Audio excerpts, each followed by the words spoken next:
like to have a paper on a Friday night, that go Friday collecting everything. That's fine, And it might be a bad time. Okay, ladies. Then. I suppose I should wear my, Okay, very now you stereotypical hat. It's like Frosty the Snowman. You got to put the hat on and then it comes alive. Yeah.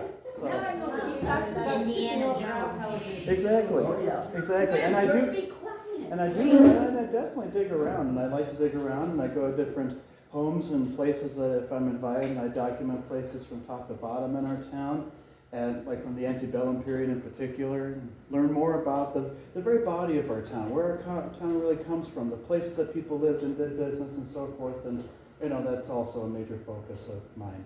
So it's not just research and photos and so forth, it's so much more. And I'm very grateful to do it. So anyways, I'm Justin Higner, the Wheatfield town historian. I see we have all the ladies gathered here except for the one guy. I think we have the home of the Valkyries. I mean, what'd you do with all your guys? We hid them. One of those basements. Yeah. Exactly. Yeah. We have a hidden basement here, don't you know that? There's a lot of hidden basements in our town. Yeah, I'm sure. I found some of those myself, it seems. So this is a presentation about the history of our town halls. So we've had 3 town halls in the history of our town. The first one was a schoolhouse, and the other 2 were purposely built. It's called From Schoolhouse to People's House. So a town hall, a definition. In local government, a town hall, a civic center, a guild hall, or a municipal building is the chief administrative building of a city, town, or other municipality. It usually houses the town or village council, its associate departments, and their employees. At least that's what's become over the years. It also usually functions as the base of the mayor of the city, town, borough, county, or a shire. If we're in England or something, it's a shire, a county shire, and of the executive arm of the municipality. As symbols of local government, city and town halls have distinctive architecture, and the buildings may have great historical significance. For example, Lewiston's Village Hall over there, the red brick building over there in Lewiston. That's a very significant town hall, or a village hall in that case. Town, city, or village hall buildings may also serve as cultural icons that symbolize their cities. And just as churches did, and just as other important centers of community life defined it. By convention, until the middle of the 19th century, a town hall was a single large open chamber or a hall formed as an integral part of the building housing the council. The hall may be used for council meetings and other significant events.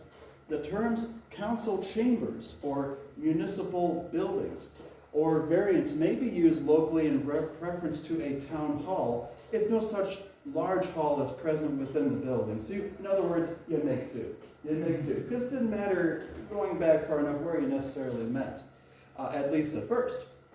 In many cases, town halls serve not only as buildings for government functions, but also have facilities for various civic and cultural activities.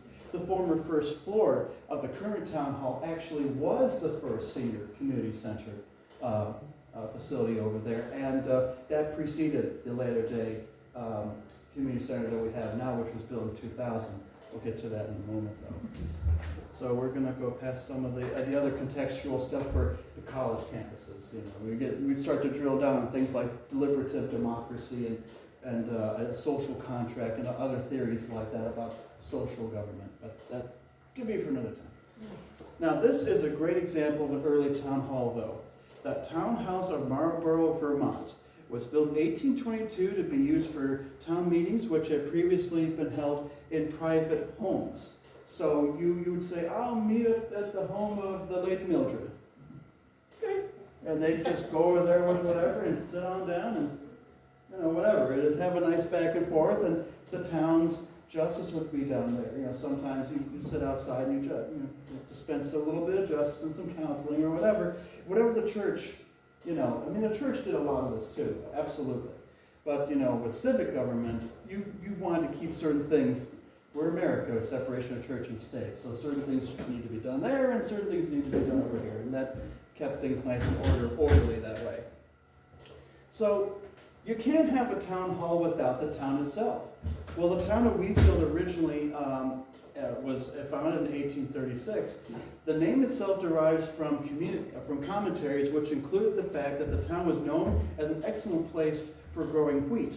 On May 20th of 1836, the town was officially formed out of the towns of Niagara and Cambria. On June 6th, the convened Board of Trustees met in the number 7 one-room schoolhouse, which, like many such schoolhouses, doubled as a community center and a court. The farmer N.M. Ward, who actually lived on the corner of Lockport Road and Ward Road, just above in there. Yeah, that's where the Wards lived up in there. And before. My name is Ward. Really? Your last name Ward? I married a Ward. Oh, okay. We'll have to talk. Let's see how. Well, there was several ones that really aren't related, I think. Well, You should do some ancestry. still, it's really cool though. Yeah. Wheatfield was the last township to be founded in Niagara County. It's celebrated sesquicentennial in 1986. It will hold its bicentennial in 2036, which is a little ways from now. It's actually going to be our last bicentennial celebration in the county. So if I happen to be part of that planning, I have 2 phrases for that. Either last but not least, or save the best for last. That'll be the tagline when we celebrate our own bicentennial at some point. It might work, you know. So here's the official list of our town halls. The first town hall, which was located at 2956 Lockport Road, the number 7 one-room schoolhouse. It was utilized between, well, it was in existence anyways, between 1832 thereabouts and 1989. The second town hall is still located at 2884 Niagara Falls Boulevard, formerly the Buffalo Falls Boulevard. I mean, that was called that up until 1920s or 30s. From 1901 until present, right now it operates as the Revived Salon and Spa. The third town hall is also still in existence and is currently used as such at 2800 Church Road, opened in 1973 on the former mall farm. And we'll get to that in a moment too. So this is a list of town supervisors as we have it so far, from 1836 till Dominic Swan, the current supervisor, was sworn in 2018. If you notice here, there are several names that repeat themselves, and very familiar names too, to put it mildly. Mr. N.M. Ward, the man we first spoke about, he was our first supervisor, and that's what Ward Road is named for. He would be supervisor 1, 2, 3, 4, 5 more times, because it was an informal office back then compared to now. These are mostly farmers and local businessmen. They rotated leadership in and out like that, and it wasn't too big a deal. But, compared to now. But we do see at least one very famous name here, both for our town and North Tonawanda. We have Colonel Lewis Payne, who lived in what is now North Tonawanda in the Martinsville area, right on the border where Wheatfield technically terminated back in the day when North Tonawanda was becoming incorporated into a village by the 1860s. He lived right on that border, so technically he was a Wheatfield resident at first, and he was our supervisor for a while. And he was supervisor between 1844 and 1845. Needless to say, he had other plans, other bigger things to do. And he distinguished himself very highly in the Civil War as a colonel. He achieved the rank of colonel. We also have other names along in here too, which you can also see. He became supervisor again in 1859 through 1861. That's when he actually went off to war. We also have other ones in here, and other familiar names. That includes Schmidt, Tollner, we have a Hine, we have a, Cameron, Millville, Steve, Griner, Brzezinski, of course, more recently, Edward Griner Sr. and Jr., and then, of course, Tim Demler and Bob There's a Cliff and so Millville forth. farm, isn't there Yeah. settlement or one of those? Yes, it's right up in there. Right, the old cider. And And this is a blow-up of a board that was put together for the 25th anniversary of our current town hall. And this is a nice collage of different images, both from our past and the years in which the building was in development, and the ribbon cutting from back then, and the ribbon cutting from 1998. I have a separate board right here you can look at later on to be able to see that up close.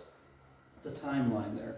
So in 1836, there were 24 stars in the flag of the United States, with a 25th added this year. Arkansas became a state in 1836. William IV was king of Great Britain, and slavery had only just been abolished in the empire only 3 years earlier. Only a few veterans of the American Revolution were still alive. Simon Keaton, American frontiersman, Revolutionary militia general, dies in this year. He was born in 1755. Andrew Jackson was only the 7th president of the United States then. William L. Macy was your New York State governor. The Texas Revolution and independence struggle occurred during the siege of the Alamo. The first numbered U.S. patent, after filing 9,957, unnumbered patents, is granted to John Ruggles for improvements to railroad steam locomotive tires. So that was a major patent filed that year. The United States presidential election was held in 1836 as well. Martin Van Buren defeats William Henry Harrison and 3 other Whig Party candidates. And for our area, the very last tract of land in western New York was sold by the original Holland Land Company of Batavia, New York. After that, the books are closed, and the towns and cities as we know it proceed from there.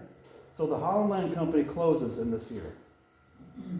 So this is a picture from, I want to say 1948 or so, of the first town hall and schoolhouse. It's the number 7 one-room schoolhouse. We are seeing the building from Lockport Road looking to the northwest. This flat bit right there is Hoover Road, and that's coming in from the north. You can see the fields further back in there, looking toward Ward eventually on the other end over there. And that's the front vestibule area in the back, where some of you remember your one-room schoolhouse days was where you changed your coats or separated, if you go far enough back, for the one-room schoolhouses, the general you've got boys who would be lined up on one side, girls on the other side, and I think they still did this in different places. The girls went in first, and the boys went in next, and they had to sit themselves in their designated places. Every schoolhouse, as you were mentioning, had different habits for how the kids were arranged, what they learned, how they learned, who they learned with, and of course, the higher the grade level you were, the fewer of you tended to be, because the kids had to sometimes help out with the farm more, or business. Parents died, whatever else happened. War occurred. So when the Civil War occurred, a few of our people from here died, and so some of the kids had to step up into place and forget about school, at least for a while, to be able to attend to things. So that was very common then too. And as the older kids grew up, they had to help out the teachers too, in the chores and things that kids would not have to do now. So we have this fine gentleman. I mean, this guy is probably about 20 years old, 21, 22 years old in this photo, and he is the headmaster here for District Number 7 in 1875 through 1876. This is this building was in his charge, and his name was C.B. Edwards. The list of pupils under him likely includes a lot of Sanborn names. This building had a lot of Sanborn kids. Can you see? Okay. And we do see a number of very familiar names, not exactly spelled right, but they're there. We can see them. We have a Frederick Hasley here. We have a Janice and Grace E. Zimmerman. We have Wallaces here, 3 Wallaces, siblings essentially, in one place, and in multiple grades. You were mentioning also about multiple grades, and you'd have a sibling in a different grade in many cases in one building. So yeah, there's a few other famous names in there. 4 Barnums. 4 Barnum siblings were in there at the time. Now this is an image taken in 1946, around the same time as the first photo. Here we have Mr. Richard Williams, who is a former board member of our Douse House Museum. And here he is as a little one outside on his relative's property across the street from the first town hall. And at this point, it was no longer town hall. It was now just a private building, and all the business had moved to the one on Niagara Falls Boulevard by 1902. So this was a private building at this point. But here's a blow-up of the building across the street from him, across Lockport Road from where he is. And there it is right here on this part of the photo. You can barely see it, but it's definitely there across the way. Now this is the same building, maybe a little later on, actually by the late 1950s. This photo appears in the assessment records from the late 1950s, and it shows it in the bleak midwinter. And as you can tell, it's not being used for anything more than a storage building. And finally, we have a nice photo of it by 1977, and this is for the assessment of 1977-78. And it's a really great broadside detailed photo of this old building. Can you imagine that thousands of people had been guided by the people from this building, that students had come and gone generation after generation after generation here, and now it sits retired. I had someone who commented about it, and he said he was in it at one point as a kid at this time, and I'm like, what was in there? You know, I'm always interested in what was in these buildings. And he says, just a bunch of junk and cobwebs. Oh well. The building was finally torn down by 1988-89. One of my predecessors, Chuck Cederman, as historian to the town before he became a historian, actually tried pretty hard to get this building preserved, to buy it from the owner at the time. He wouldn't hear of it, and I guess he made more money building a house there instead. So we unfortunately lost it. Okay, so we're on to the second town hall. This one was built in 1902, right at the corner of, almost right at the corner of Ward Road and Niagara Falls Boulevard. This wonderful photo is from the Kroll family, and Phyllis Kroll Phillips provides great commentary as to who's in the photo. At least one person we know of for sure. She says, the boy on the right was my dad, Edward Franklin Kroll. They lived at Kroll's Inn/Tavern, the home part of it was connected right there, at the corner of Ward and Niagara Falls Boulevard. The other guy could have been a brother. They're skating along Sawyer's Creek. In other words, we don't know the identity of the first guy here, but that's her father in right there behind. They both look like they're having a really good time. And look at the smiles, you know what I mean? The kids will always be kids. I don't care what era it is, they always look the same. They're having a good time on the creek. Now this is a corner road sign that's owned by somebody, and hopefully I'll get it into the collection at some point. But this was on the corner of Ward Road and Buffalo Falls Boulevard. Originally that's what Niagara Falls Boulevard was called in that area. Now I'm not quite sure as to when the names exactly changed, but probably early in the 20th century around there. If anybody has anything to add, by the way, let me know. But obviously when that changed, this came off, and somebody got it, so I'm hopeful to get it one day for the collection. What's the name of the bar at the corner now? Right there? Oh, it's called Solidays. I mean, it's still technically called Solidays. It's been closed, yeah, for a few years now. It hasn't been picked up by anybody else, partly because of all the construction going on, and because there's no decent secondary entrance. I'm guessing, because it's always been hard getting in and out of there, as you all know, and of course it's been several names going all the way back to Muller's General Store. Interestingly, I believe the building dates back to, according to some records, going further back to 1848. And a part of that older building is still standing within that newer complex. When you look at it, it's a new construction. That's when J.T. Wheatfields came in and built all that stuff on there to open that restaurant up. They tore down 2/3 of the building, and they kept the original older part so that they could technically rebuild on that land, according to the laws. If you tear down something completely and there's a new code, you have to rebuild in a different area of the lot. So by keeping part of the original building there, they could still have something right there, you know.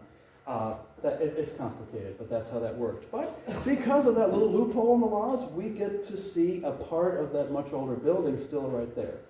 Most people still remember it as Janik's Steakhouse, and that's how we knew it when we moved into town, my family. It was also known as the Villa Capri, the Wishing Well, and other things like that. That's in another presentation, though, I can always show you. Now, this photo is new to me, and is just wonderful. This is from the archives of the St. Johnsburg Volunteer Fire Hall. This was taken around 1940, and we know this pretty well because of the unveiling of the new engine that they were just gathering around at the time. The guys over there know their stuff. They still have this over there, actually. It dates from 1940. It was that model year. So, okay. And then they unveiled it right there. Look at this is the town center. I mean, this was the town center for a long time, Ward Road and Niagara Falls Boulevard. Esther, you live there. I know you could tell us all about it even more. But suffice to say that this really was the center of town. And look at the people upstairs in here. I mean, this is where a lot of events were held. Again, before there were community centers per se, the fire halls were it. And they were there this way because they didn't allow alcohol to be served in the churches. And that was a major impetus for why the fire halls were hosting a lot of the events that permitted that kind of thing. So that's why there's such a big space up there in part. This is the second town hall right next door. Again, it's a very clear, good image of this. And next door, of course, is the Siemendorf house right there.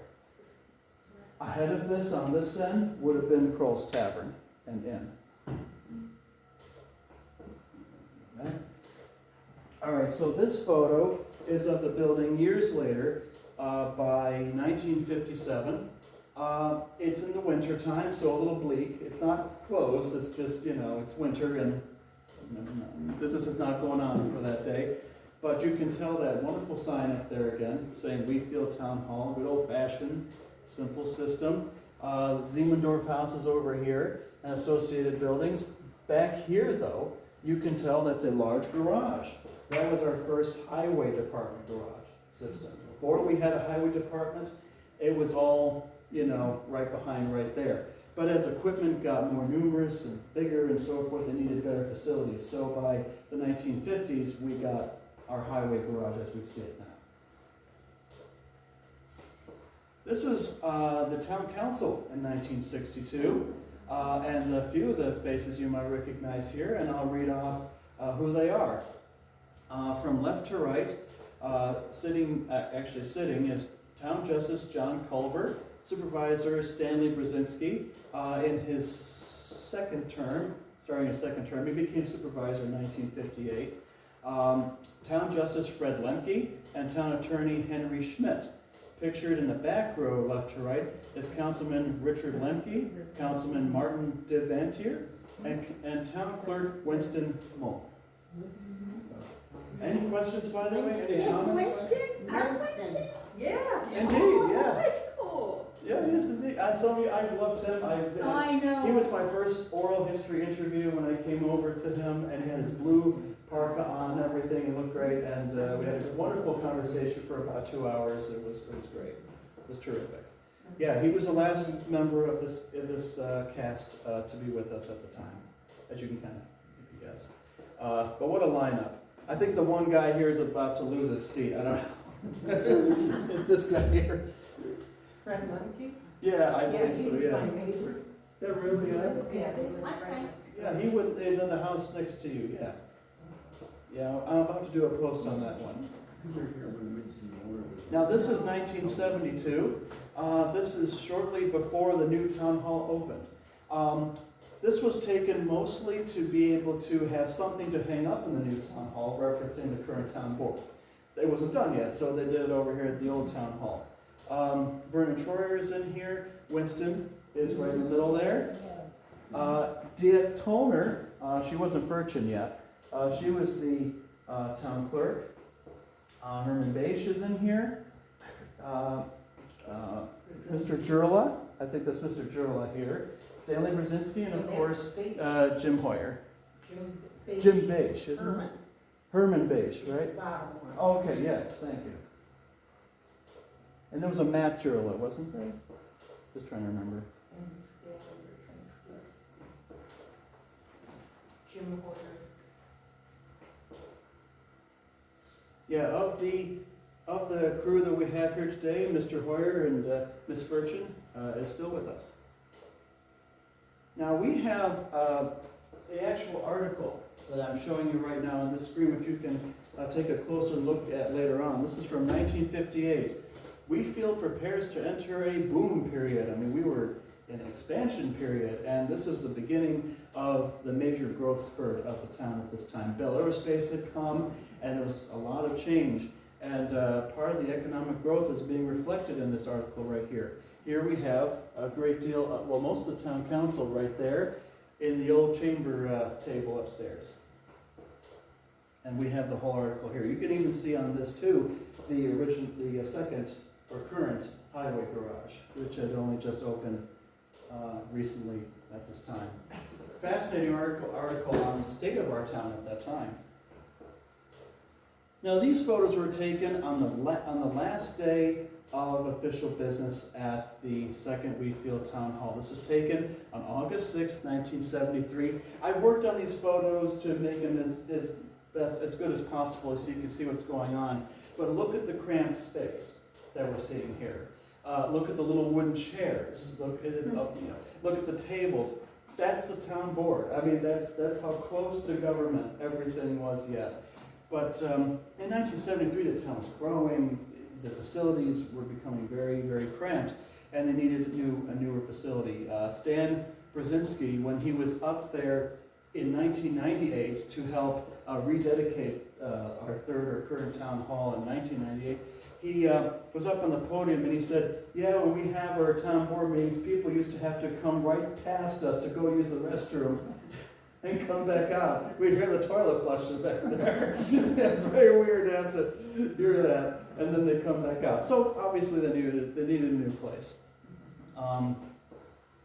Here's another photo of that same last meeting. And that's another photo right there. This is more like a planning session before the meeting. So this is, It looks like somebody's kitchen table. Yeah, right. That's what I was thinking. I know some of you might know some of the other names right here, especially those sitting down. Stan Brzezinski's here, Winston Muller's there. Winston Muller's over here, and Jim Hoyer's right there. Dia Toner, later Furchin, is sitting right there. So it's a very special time. So when the new town hall opened, this was the state of the second town hall right afterwards. This was taken in 1974, 75, and well, sitting empty now, just like the schoolhouse before it. What's it going to be? Well, it still has a name on it, so it probably really just closed, essentially, at this time. Actually, in the background, you can see, well, right next to it, I should say, is what was also now the old St. Johnsburg Volunteer Fire Hall. By this time, that had also been closed, and the fire hall there had moved down the way on Ward Road up to Ward and Kruger. In the background there is the former Schulmeister's store site, which had now been a house for quite a while. So this is the same building, caught from another angle, also in 73 or almost 74. Here's an article in the paper from March of 1974. Wheatfield puts up old hall for sale. Who will want me? Does anyone want me? I've been good. Buy me. Basically. And so, yeah, it goes on to basically say what the asking price was. Paul S. Gilmore of Lewiston, who submitted a $7,777.11. Doesn't this foretell something? There's a 7-Eleven there now. It's bought for $7,011, and it's weird. It's weird. The numbers just play with me.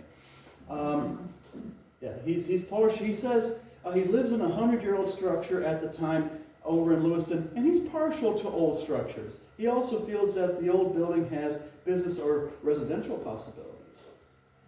So he picked it up, and other owners had it, and nowadays, well, I'll show you that in a moment. This is a photo from 1977, looking a bit overgrown, you know.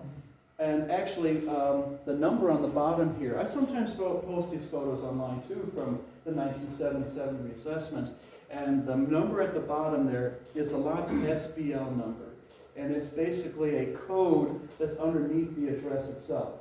An address usually exists only when there's like a building there to send mail to, you know what I mean, or whatever. If a building's taken down, the address is often retired, and you're back to the old SBL number underneath that. So this is just to identify the property and the lot itself. But happily, we have it today, and it operates now as a revived salon and spa. So hopefully it'll be with us for some time to come. It's been freshly redone, and it's a happy place today. Although allegedly, the building is haunted. Indeed. May in fact be haunted. That's what they say. And so we have a nice broadside view of the corner as you see it today. This at the time was a Wilson Farms. It's now the 7-Eleven.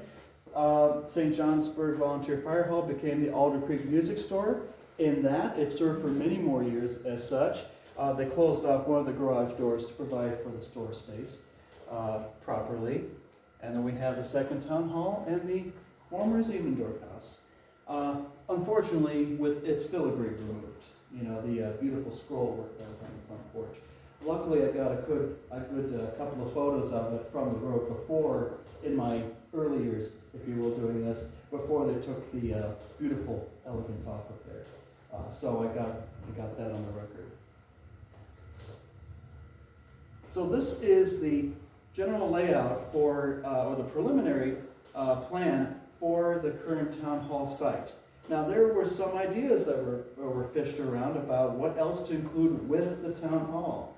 Understanding that this is becoming a bigger, more varied community. What are the seniors going to do? What are the kids going to do? What are the other people going to do when they come visit this area? They were just picking up this land. There's a lot of acreage. What should we do with it? Well, along with the town hall building sitting on Church and Maple Roads as they come together right there, and it sits right where it's supposed to go. Right to the west of it, there was supposed to be picnic areas. There was supposed to be a little league baseball set up. There was supposed to be, in regular baseball arrangement, there was supposed to be a swimming pool over there originally, a bathhouse, of course a maintenance building, a tennis site, an archery field. I mean, doing that. Archery classes were big back in those days too, along with shooting clubs, and things like that. Things that we don't really see anymore. Football pitch and additional picnic spots. So this is the sort of town center vision that they kind of had for the new town hall. Most of this would never be built though, because we have our other parks now too that do a lot of that anyway. So we're good. Now here's the initial announcement for the